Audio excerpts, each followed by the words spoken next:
Hello friends, this is Nirmal here for Technique, and in this video we're going to review the camera on the Gionee Marathon M5 Plus. So the M5 Plus is the latest flagship product from Gionee under the Marathon branding. So this has a massive 5000 mAh battery along with a massive 6-inch Full HD display. So it's a flagship product from Gionee, and this is priced around the 27,000 price point. So this is not a cheap device from Gionee. This will cost some money. So this is the high-end device under the Marathon series. So this also has a 13 megapixel rear camera autofocus and a 5 megapixel front facing camera. So you can see this is the rear facing camera. It is a 13 megapixel shooter, and this also has LED flash, and there is a 5 megapixel front camera for selfies and video calls. So now let's open the camera interface and see the options available.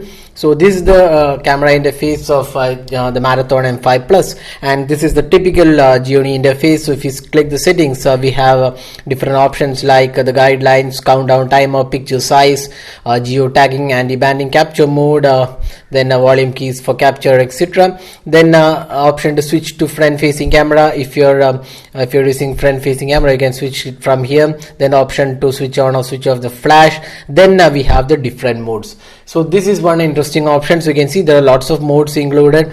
So you can see smart scan, smart scene, mood photo, GIF, ultra pixel, face beauty, professional mode, which is the manual mode where you can control different aspects of the photo. You can see here there is a quick tutorial here. So you can see here this is the option to control the different ISO and the manual mode where you can control the ISO, white balance, focus, exposure, etc. So that's the professional mode.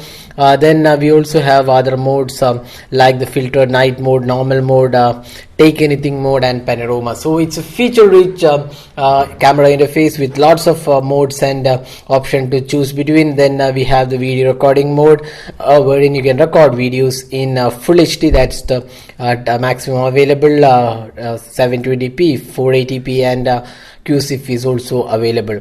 So all in all, we would say the camera interface does feature almost all options you would need on a flagship like camera. So there is plenty of options to choose from, and looks quite good as well.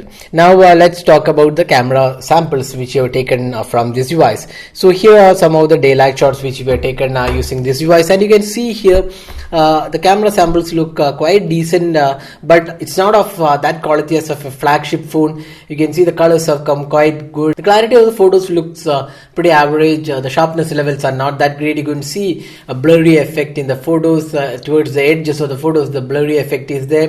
This is when you take photos in daylight. Now talking about the close-up captures which we have taken, they have come much better than the normal daylight captures. The close-up shots have plenty of detailing, and colors also look quite good, and also the sharpness levels are much better than what we saw on the daylight captures. So if you're talking about the daylight captures, the normal daylight captures weren't really impressive, but then the close-up shots were quite good for a phone in the 27 or 28k price point.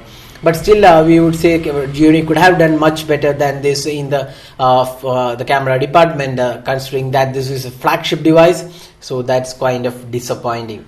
Now talking about the low light images, again they weren't really impressive. You can see there is noise in the photos even with adequate lighting inside a good lit room like a shopping mall.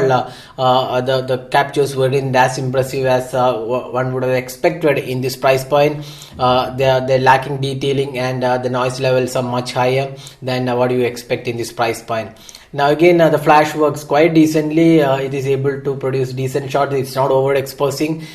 So in the low light imaging ability, this is quite a disappointment from Gionee, which did produce some really great camera phones like the Gionee eLife V7. Now talking about the video recording abilities, this can record video in full HD, that's a 1080p, and the video recording was again just average, nothing really great about the quality. It is just pretty decent quality, but not really the best.